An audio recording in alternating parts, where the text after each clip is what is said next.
Meus amigos, eu estou aqui novamente para apresentar uma continuação do vídeo da semana passada, em que abordei o tema da bateria. Eu fiz a seguinte pergunta: bateria, um som do céu ou do inferno? Do abismo, eu usei a palavra abismo. Mas, na realidade, o meu tema e esse título que eu coloquei visava despertar a sua atenção para um problema sério que nós enfrentamos em nossos cultos, que é o uso da bateria. Bem, eu coloquei no site, num grupo que nós temos no Brasil, do Enologia Evangélica, digamos assim, o site, na realidade, é enologia.org. Você pode entrar lá. E ali tem mais de 200 músicos, compositores, tem maestros, tanto da antiga geração como das novas gerações. E eu recebi algumas contribuições muito positivas que eu quero deixar aqui para vocês. Maestro Ivacil. Ele botou assim: a bateria não é um problema. Os bateristas, sim. A maioria precisa de tratamento psicológico. Oh, maestro Ivacil, tive que rir dessa sua colocação. O Levi de Paula Tavares, que é outro maestro e músico, ele disse: eu digo que o problema não é a bateria, mas o fato de utilizarmos em nossos cultos estilos musicais dançantes e ou sincopados que exigem o uso da bateria para enfatizar a marcação rítmica. Os grandes hinos da nossa herança cristã nunca precisaram de bateria, diz ele. Pelo contrário, a bateria não tem função nesses hinos. Muito boa, Lívia, muito boa, gostei dessa aqui. A Miriam Carpinetti, Miriam Carpinetti eu trato ela com muita reverência, porque ela tem muita qualidade, ela é uma musicista, uma estudiosa, ela tem um PhD, ela tem um PhD nessa questão de música, ela colocou assim, porque a Miriam é fabulosa. Eu não ia entrar no assunto, mas ela botou 3 pontinhos. O problema não é a bateria, nem nossos bateristas. Opa, vamos ver o que ela diz? O problema é a educação musical brasileira, que deixou de lado o repertório que induz à criação e complexidade musical. Os pobres candidatos a bateristas, ela colocou entre aspas, somente têm como referência ou memória auditiva esses gêneros musicais baseados em repetição. Ela colocou aqui, na Igreja Presbiteriana de Vila Mariana, tive o privilégio de contar com um baterista, entre aspas, que era muito musical e criativo. Ele usava o instrumento como um percussionista faria. Nada era repetido de uma música para outra, de um verso para outro. Ele ia criando um discurso musical baseado no texto, no perfil melódico e no ritmo harmônico. Naquela época eu era regente do coro principal. Esse coro cantava em todos os cultos do ano, inclusive no chamado culto da juventude. Nesses cultos jovens, eu aproveitava a presença do conjunto da mocidade e fazia tudo com a bateria. Tanto os hinos do inário quanto os hinos cantados pelo coro eram acompanhados com órgão, teclado, piano, bateria e às vezes outros instrumentos eletrônicos. Os próprios regentes precisam ter uma educação musical que lhes permita avaliar e arranjar o repertório. Sim e não.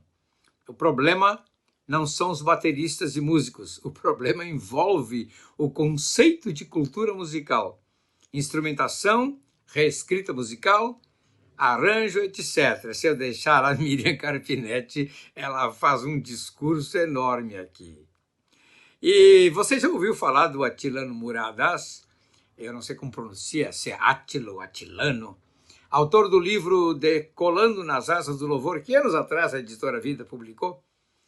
Ele disse: a bateria é tão alta em som quanto um saxofone, por exemplo, que também é chato de ouvir se tocado alto demais. O lance é a execução. Um bom baterista sabe dinâmica, usa vassourinha, as mãos, às vezes, ou até faz silêncio. Em lugares com aquário, o problema é transferido para o sonoplasta, que é amador, e coloca o som no número 10. É verdade. Eu já vi nas igrejas que o baterista fica naquele aquário, mas o som continua alto.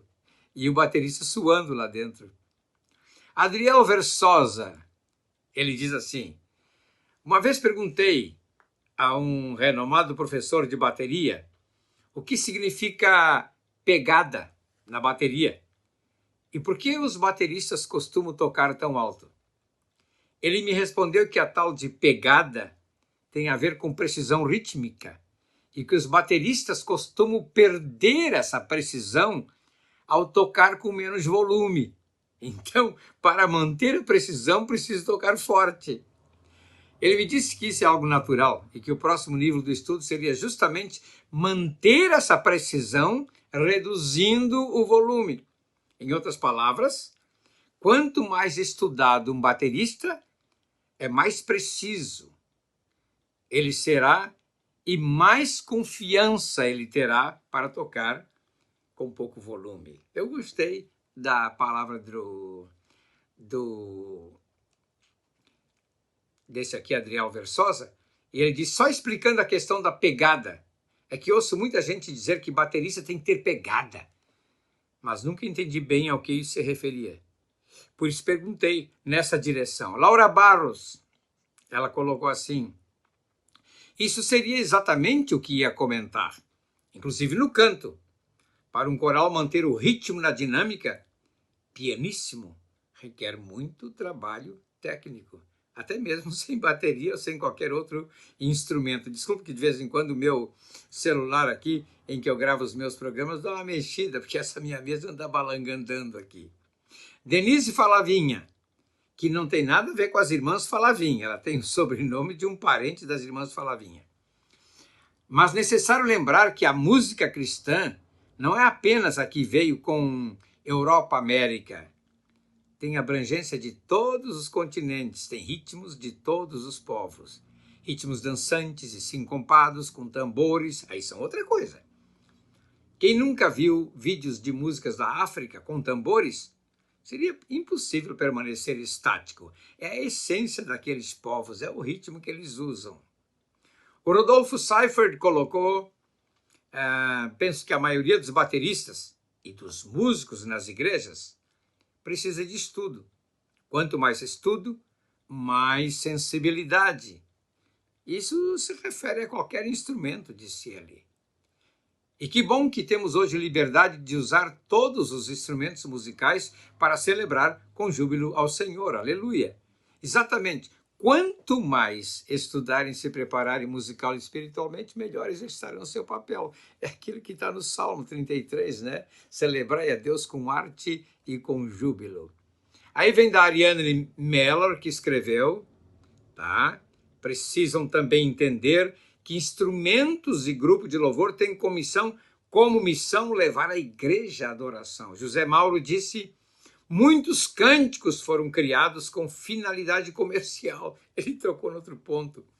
E são executados à exaustão nos cultos. Quem não conhece cânticos que foram feitos para comercializar, inclusive os carros de som, o cara que vendia gás colocava essas músicas, não é? Ele disse, particularmente, não gosto de baterias nos cultos. Em acampamentos, reuniões sociais, tudo bem. Laura Barros comentou. Então, o comentário da Miriam Carpinetti é cirúrgico. A bateria é um instrumento preciosíssimo, inclusive para realçar momentos solenes na música. quando tocada por mãos realmente hábeis. A bateria pode produzir sons que irão enfatizar e valorizar a alma da música. Você já viu isso, né? Deixando os comentários de lado aqui, às vezes numa grande orquestra, o cara tá lá com os pratos, os símbolos, para tocar na orquestra inteira de 1 hora. Ele vai tocar no 49º minuto. Plaft! E aí é que vai dar um som de bateria.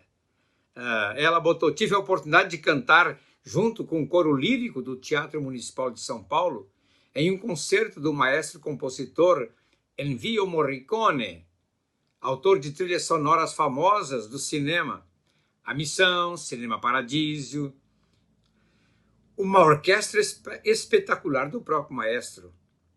No fundo, no meio da orquestra, havia uma enorme bateria. O baterista era um senhor já idoso, cabelos brancos. Os outros músicos da orquestra, a maioria eram jovens. Por isso chamou a atenção do baterista ser idoso.